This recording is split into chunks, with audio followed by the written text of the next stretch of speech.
आज आप लोग को आइडिया दे रहा हूं कैसे आप स्पीच दोगे। ये पूरा वीडियो को आप देख लेंगे। मैंने प्रिंसिपल बताया है, ये अपना प्रिंसिपल है और अपना प्रिंसिपल को अगर अमल करोगे, मैं जो नॉलेज गेन करके आपके सामने ये आइडिया दे रहा हूं, ये आइडिया अगर आप अमल करोगे, इंप्लीमेंट करोगे, तब आपने कैसे एक अच्छा स्पीच दे पाओगे उसके बारे में आपको नॉलेज हो जाएगा। आप कंटिन्यूअस ये वीडियो को आप देखिए, देन यू बिकम फाइनली ये गुड स्पीकर। एंड आपने जब अच्छा स्पीकर बन जाओगे, बढ़िया से स्पीच दे पाओगे, पब्लिक आपको जो बैठे हैं ऑडियंस की तरह आपको बहुत अटेंशन देंगे और क्रेडिटेबिलिटी देंगे और आपको बहुत अटेंशन देने के बाद बहुत इंफॉर्मेशन लेके उन लोगों को चारों तरफ मल्टीप्लाई करेंगे। तो ये आइडिया कैसे आपको सीखना है, मेरा कंप्लीट वीडियो को आप देखिए। आज हम बताने जा रहे हैं how to speak the gathering, how to address the gathering, कैसे आपको बोलना है। हम लोग बहुत पढ़ाई लिखाई कर लेते हैं, डॉक्टर इंजीनियर बन जाते हैं, लेक्चर प्रोफेसर जब बनने की बारी आता है हम बच्चे लोग के सामने पढ़ा नहीं पाते। बीए बीएड कर लेते हैं, एमएड कर लेते हैं, लेकिन जब टीचर क्वालिफाई कर देते हैं नीट या यूजीसी एग्जामिनेशन, हम जो नेट एग्जाम या फेलोशिप एग्जाम कर देते हैं, जब हमको नौकरी मिलता है, हम बच्चे लोग को पढ़ाने के लिए हमको नर्वस फील होता है, कम्युनिकेशन नहीं है। या आपने कहीं लीडर बना, या स्कूल में कुछ डिबेट कंपटीशन हुआ, या आपने कहीं नौकरी किया, किसी को वेलकम सेरेमनी या किसी की रिटायरमेंट सेरेमनी में कुछ दो शब्द बोलने के लिए भी आपको कम्युनिकेशन जो डिलीवरी करना है, कैसे बताना है, कैसे स्पीच देना है, उस समय गैदरिंग को देख के डर लगता है, नर्वस लगता है, हाथ पैर कंपने लगता है, प्यास लगने लगता है, ब्रीदिंग अनकंट्रोल हो जाता है। ये सारी चीजें के लिए मैं आज आपको कुछ टिप्स बताऊंगा ताकि कि आपकी बहुत बढ़िया से आप स्पीक को, आपकी जो इंफॉर्मेशन को आपका स्पीच माध्यम से ऑडियंस को आप दे पाओ। सर्वप्रथम मैं ये बोल रहा हूँ, ये फॉर्मूला, ये मेरा जो एक्सपीरियंस मैंने गेन किया, आज मैं जो डिलीवरी आपको कर रहा हूँ, इंफॉर्मेशन दे रहा हूँ, मैं जो अध्ययन किया उसके ऊपर बेस करके मैं आप लोग को मेरा आइडिया शेयर कर रहा हूं। ये बात समझिए कि ये आइडिया मैं कहीं से किया, क्योंकि ये मेरा तजुर्बा है, it is my experience how I gain the knowledge to speak you people. मैं मेरे एग्जाम्पल आपके सामने रख रहा हूं। फर्स्ट, ये जो फॉर्मूला है ये एमपी। फर्स्ट यू अंडरस्टैंड आपका ऑडियंस का लेवल, ऑडियंस की इंटेलिजेंस, ऑडियंस की कैटेगरी, ऑडियंस का education level, audience technocracy,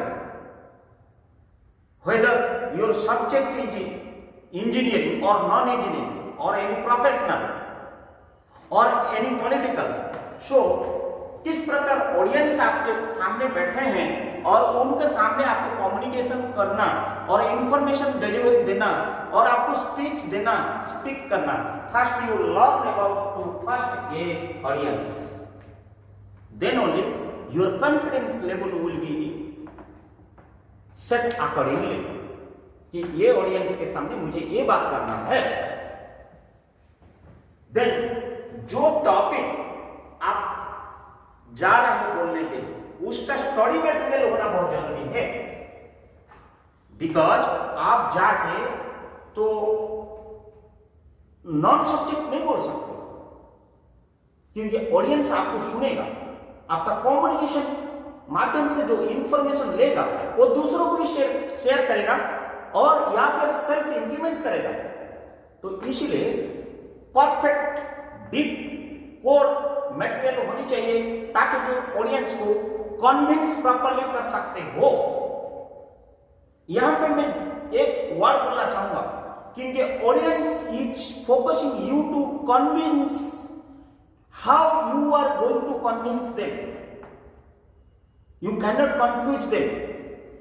if you are not able to convincing them properly, I mean to the audience. Don't confuse them. Why? Because your confusion will be multiplied here and there. एक wrong information multiply हो जाएगा. So for that, study materials are very necessary. Maybe notebook, maybe topic, maybe news channel से हो या latest news हो या फिर कहीं विकिपीडिया हो, कहीं लाइब्रेरी हो, you have to collect the materials. Then P, आप जो स्पीक करने जा रहा है उसके लिए आपकी स्टाइल होनी चाहिए, पैशन होना चाहिए, नॉलेज होनी चाहिए, इंटरेस्ट होनी चाहिए. That is called style of passion. आपका स्टाइल होनी चाहिए, ऑडियंस आपको अट्रैक्ट हो जाए, फोकस आपका ऊपर हो. यू शुड बी एग्जाम्पलरी होना चाहिए. आप उदाहरण देते रहिए हियर एंड देयर. ऑडियंस को कंसंट्रेट करना आपका काम है. They have to listen you. आप नॉन सब्जेक्ट को अगर बात उनके सामने रखेंगे, they will not concentrate to you. हो हल्ला शुरू हो जाएगा, गपशप चालू हो जाएगा. कंसंट्रेट करना है आपका टॉपिक के साथ. उदाहरण को कोरिलेट करिए, वो पर्टिकुलर एरिया का क्या एग्जाम्पल है, ताकि कि मोर अट्रैक्टिव होगा. क्योंकि उनका एरिया में जो लेटेस्ट हिस्ट्री, वो गांव का पर्टिकुलर होगा या कोई पर्टिकुलर शहर का होगा या पर्टिकुलर टॉपिक का होगा. लेटेस्ट क्या है, जो लेटेस्ट नॉलेज उनके पास नहीं होगा, वो इंफॉर्मेटिव के साथ कोरिलेट करिए. They will be more attractive to you. ये स्टाइल ऑफ पैशन में होनी चाहिए. नेक्स्ट मैं आ रहा हूं 3A प्रिंसिपल. आप जो बोल रहे हैं, what do you mean by 3A? 3A is you should B authenticity. जो होनी चाहिए वो ऑथेंटिकली होनी चाहिए. आप कैलकुलेशन कर रहे हैं, सपोज आपने एक एग्जांपल बोल रहे हैं, पर डे वाटर पर person, that is average requirement is 50 litre to 100 litre per day पर पर्सन. आज हम देखें minimum 50 litre, maximum 100 litre per day. नहाने से लेकर टॉयलेट से लेकर पीने से लेकर एवरीथिंग. आप अगर ये एग्जाम्पल का जगह में आप बोलोगे 10 से 15 litre, then it is not authentic. There is no any authenticity. Please. So why I am giving this example? Because authenticity के लिए एग्जाम्पल देता हूं. जो आपने बोलने जा रहा है it should be authentically correct. Plus minus error 1% 2% also manageable, but not 90%. Authenticity नहीं होगा, वो मैनेजेबल नहीं होगा. Awareness. Next A is awareness. आपको नॉलेज होनी चाहिए, ज्ञान होनी चाहिए, इंटरेस्ट होनी चाहिए, तब जाके आपको वो टॉपिक को आपने डिलीवर कर पाएंगे. और टॉपिक के बारे में आपका अवेयरनेस होनी चाहिए, ऑडियंस के बारे में अवेयरनेस होनी चाहिए, मटेरियल के बारे में अवेयरनेस होनी चाहिए, प्लेस के बारे में कहां जा रहा है आपको नॉलेज होनी चाहिए, किसी गैदरिंग को आप एड्रेस करने जा रहा है आपका अवेयरनेस होनी चाहिए, कितना टाइम के ऊपर आप जा रहा है स्पीच देने के लिए वो अवेयरनेस होनी चाहिए, कितनी समय की आपका डिजाइन है टॉपिक बोलने का, टाइम लिमिटेशन, वो आपका नॉलेज होनी चाहिए. सारी चीजें अवेयरनेस होनी चाहिए. Then only you are a good speaker. You can speech very well, otherwise you can not. And third is audacity. whatever you are communicating, it should be audible to the audience. हो सकता है कुछ जगह में 1000 लोग बैठे, mic खराब हो गया, public announcement system PA system खराब हो गया, माइक खराब हो गया, तो आपका आवाज इतनी बुलंदी होना चाहिए, अच्छा होनी चाहिए, प्रोनाउंसिएशन की क्लैरिटी होनी चाहिए, ताकि कि ऑडियंस बिना माइक में भी कुछ हद तक सुनाई पड़ सकता है. So that should be audition. ये 3A प्रिंसिपल बोला. Now coming to the 4P principle. आप एक अच्छा स्पीकर होने के लिए, how to speak properly, speech देने के लिए वो आइडिया मैं देता हूं. पहले आपको प्रोजेक्शन करना पड़ेगा, पहले रिहर्सल करना पड़ेगा कि मैं ये करने जा रहा हूं, उससे पहले आप प्रोजेक्ट कर लीजिए।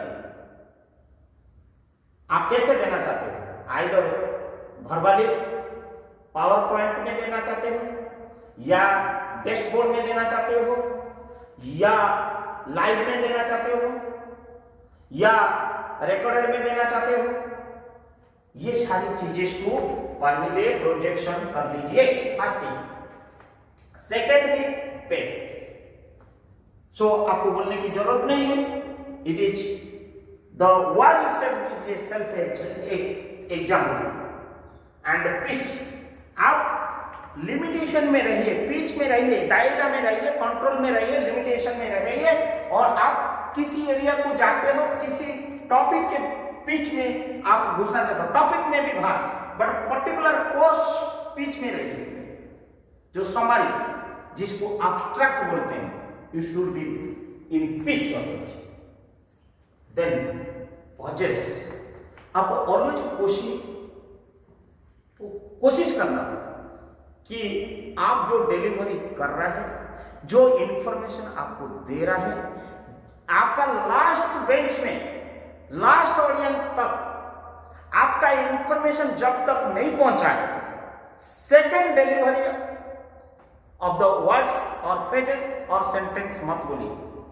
लेस्ट eco should be returned back to you, your voice echo should be returned back to you, then the next delivery should be done. Otherwise, overlapping of your information will be not audible to the audience and they will not listen, they will not pay concentration to you. Then last 8C principle, ये very important। ये principal हमने my own experience में जो मैंने gain किया वो सब बता रहा हूं, वो आइडिया आपको बता रहा हूं, मैं कोई किताब से कॉपी करके नहीं बता रहा हूं, ये मेरे माय ओन एक्सपीरियंस में बता रहा हूं। आज जो भी मैं बोल रहा हूं, देखिए मेरे को हिंदी बिल्कुल मालूम नहीं था अप टू ग्रेजुएशन, मैंने लर्न किया, मैंने हिंदी सीखा और आज आपको बता रहा हूं। और इंग्लिश में मैं ग्रामीण इलाके में, मेरा मदर टंग ओडिया में मैंने पढ़ाई किया, but today I am speaking in English very well because of my interest and knowledge. और मैंने जो एक्सपीरियंस मैंने गेन किया throughout my career, in professional career, हमने आप लोग के लिए ये सब बनाया है। ये कोई लिमिटेड आइडियाज नहीं है, इससे और अनेक आइडियाज भी हो सकता है। ये मेरा एक्सपीरियंस की आइडिया है, so that you can address gathering, you can speak very well with your speech। वो मैं आपको बता रहा हूं, मैं ये आप लोग को कॉन्फिडेंट नहीं कर रहा कि इसका अलावा और कुछ नहीं हो सकता। इसका अलावा ये बहुत कुछ है जो मेरे संज्ञान में नहीं है।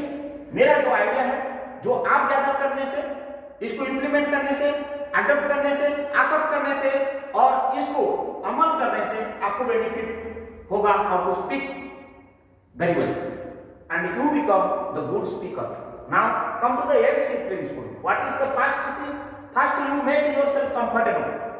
आप जब गैदरिंग को जा रहा है, you should be comfortable feel करना है, कंफर्ट फील करना है। सेकंड, आपका कैरिंग होनी चाहिए कि मैं ऑडियंस का क्या करूं, and they will take care to you also. Caring nature होनी चाहिए सब्जेक्ट के प्रति, क्या नेचर, ऑडियंस के प्रति, प्लेस के प्रति, लैंग्वेज के प्रति, कौन सा टॉपिक में आप डिलीवर करने जा रहा है, all those things carrying nature आपकी होनी चाहिए। एंड वेरी पोलाइट होनी चाहिए, सिंपैथेटिकली होनी चाहिए, एग्रेसिव नहीं होनी चाहिए, एरोगेंसी नहीं होनी चाहिए, अडमेंट नहीं होनी चाहिए। कॉन्फिडेंट, आप खुद को कॉन्फिडेंट होना चाहिए कि मैं ये टॉपिक के ऊपर मास्टर हूं, इंफॉर्मेशन देने के लायक हूं और मैं उनको कन्विंस करा सकता हूं, समझा सकता हूं। वो आत्मविश्वास आपके ऊपर होनी चाहिए, क्रेडिबल होनी चाहिए। You should be credible about the topic, about the place, about the audience, about the matter, about the time, everything. And next C जो है, देखिए 1 2 3 4 5 6 7 8।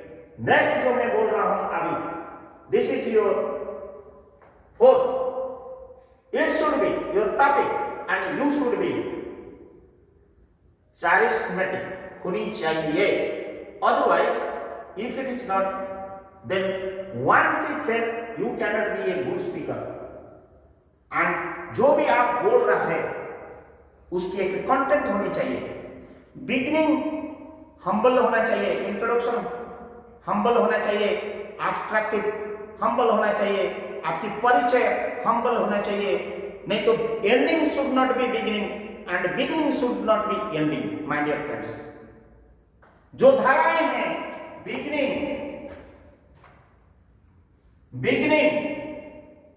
कंटेंट में beginning humble beginning, then subject, then analysis and findings, then result, then summary.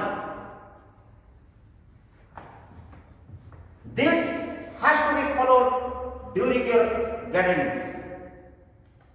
Gathering को audience को देने के लिए ये आपका पास कंटेंट में होनी चाहिए. देन आपका कॉन्फिडेंस भी रहेगा, बताने के लिए आप सामर्थ्य हो पाओगे. अदरवाइज ऑडियंस आपको सम्मान नहीं देगा, आपको लिसन नहीं करेगा और आपका सब्जेक्ट मैच्योरिटी नहीं होगा. For which you have gone to speak, वो आपका सक्सेस नहीं होगा. देन जो भी आप बोल रहा है, it should be clarity, transparency, should be accountability with your professionalism and integrity. ये नहीं है तो नहीं है. आप कभी नहीं बोलना हम कर दिया, यू शुड. आप ये नहीं बोलना कभी मैं कर दिया, हमेशा बोलना हम किया. आप लोग हैं तो हम हैं, आप लोग नहीं हैं तो मैं नहीं हूं. इंटीग्रिटी, सबको लेके चलना, क्लैरिटी होनी. जो आप स्पीक कर रहा है, it should be clarity. And last is communication. आप जो कम्युनिकेशन कर रहा है, जो इंफॉर्मेशन आप डिलीवरी कर रहा है, जिसको आप स्पीक बोलते हो या स्पीच बोलते हो, it should be very very clear होनी चाहिए. प्रोनाउंसिएशन जो है अंडरस्टैंडेबल होना चाहिए. मीनिंग जो है सरल होनी चाहिए. भाषा जो है वो एरिया को देखते हुए लैंग्वेज होनी चाहिए. बिकॉज आपने ऑडियंस को गया तमिल में और हिंदी बोल रहा है, उन लोगों कुछ लोग समझेंगे, वो नहीं. आपको ये चूज करना पड़ेगा कि मेजॉरिटी कौन सा भाषा चल रहा है, वो भाषा की कोशिश करिए ऑडियंस को बोलने के लिए. या फिर सर्वोपरि हिंदी, अपना ओन लैंग्वेज, देश की हिंदी लैंग्वेज, या बीच बीच में उन लोग का एरिया का लैंग्वेज को अगर जानते हो, वो लैंग्वेज में भी आप मिश्रण कर सकते हो. जिससे लैंग्वेज में ऑडियंस आपका भाषा का अर्थ समझ सके, वो कम्युनिकेशन करने के लिए प्रयास करिए. अगर ये 8C, 4P, 3A and A है, ANP, तो आप एक अच्छा स्पीकर होने के लिए कोई आपको रोक नहीं सकता है. मेरा ये how to speak, how to provide the speech in the mass area of gathering, मैंने एक छोटा सा आइडिया दिया है. और ये आइडिया को अगर आप अमल करेंगे, बहुत आप एक अच्छा स्पीकर बन के आप अपना गैदरिंग को संबोधन कर सकते हो और ऑडियंस की आशीर्वाद ले सकते हो. धन्यवाद.